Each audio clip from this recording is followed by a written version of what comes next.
Well, hey, welcome everybody. My name's Tim. I'm here with Steven. He just preached the last message today of our series. And so we're just going to chat through a couple of things that I thought you might find interesting to take the contents of our message during this series, neighboring on purpose, a little bit deeper. So, hey, what's up, Steven? Hey, man. How you doing? Good. Thanks for trying this out with us. Of course. So the main thing that I want to ask you is, I know every time that we preach a message, I know every time you work on the message, there's a ton of stuff that you're writing on the page that you copy and paste and ends up at the very bottom that doesn't make it on the stage. Yeah. So what's something you wish you had a chance to share today with our church? Yeah, I mean, and the cool part about this message was the Holy Spirit gave it to me during a moment of prayer.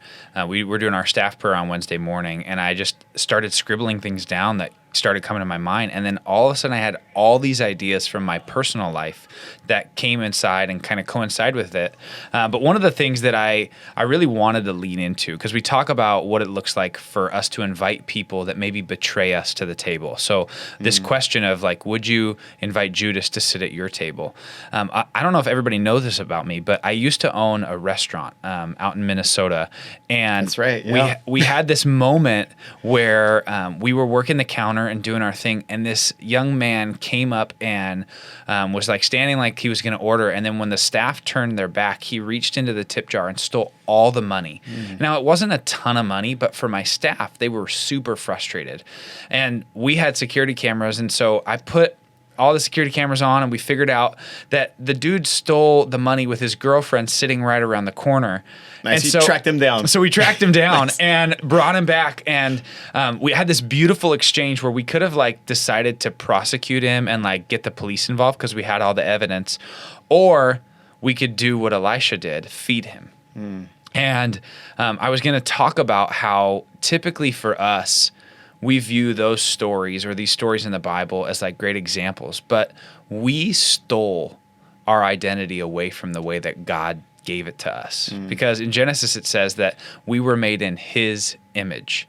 And when we put on all these false identities or we do these things to take ourselves away from His will, we steal that from Him, but yet He still invites us to the table and feeds us. And so I wasn't going to have enough time to talk about that and unpack that and even tell the history of like why we were in Minnesota. But that was something that was deep in my heart that maybe we'll use in another message in the future. Yeah, that's good. Well, I'm glad we get to share at least here in this space.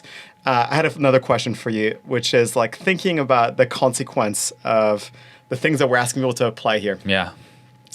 Because it's really easy to not reach out to those who are different than us, to not reach out to those who've hurt us. So what's the danger in us not doing the things that you're talking about? Yeah, I mean, we often can compartmentalize our faith from the other areas of our life. And I remember that when I was really on my journey back to God, the big deciding factor for me was Jesus who He said He was? And if He was, then His life, death, and resurrection change all of humanity and change everything for eternity. Yeah. And so I start to look at the individuals in my lives and recognize that if they don't have a relationship with Jesus, they will be apart from me and my Creator for all of eternity.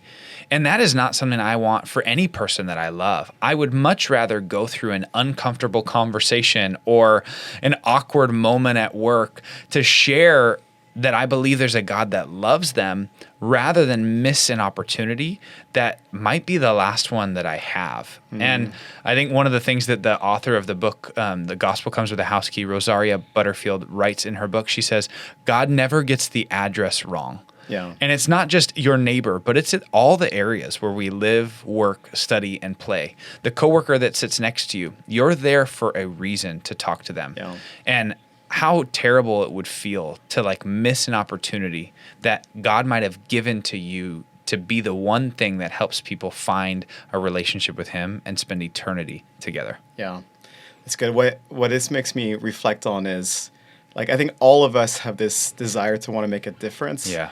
And as followers of Jesus, we're called to bring people towards a relationship with Him. Yeah. And that doesn't happen if we take that first step, right? We got to like cross that line, cross the the political line that you drew earlier, or the sports line, the cultural lines. We have to put ourselves in places that allows them to feel like they're being cared for, that they're loved, and setting the table is all a part of that. Yeah. And I think there's even a piece of it that it doesn't have to be as scary. Yeah. Because we often paint this picture of like, I have to have all the right answers. I have to do it start to finish in one setting. It's as easy as starting like a simple hello. My wife and I, we live in Campbell, and there's a trail, the Los Gatos Creek Trail, close to our house, and we'll go and we'll do a prayer walk out on the trail, and we'll count the number of people that will acknowledge us and say hello back to us. How many is it? And it's, what's the percentage? It's really, really it's low. really low. And especially in like the world where we've got earbuds in, but Yeah. like we make an effort to smile, look at them, and wave and say hello, good morning, and we're not asking for anything. We're just being kind. And if a conversation strikes up from that, then we might share it. Some good news with them. We might just bless them on their day. But there's little steps that we can all take to help us be more comfortable.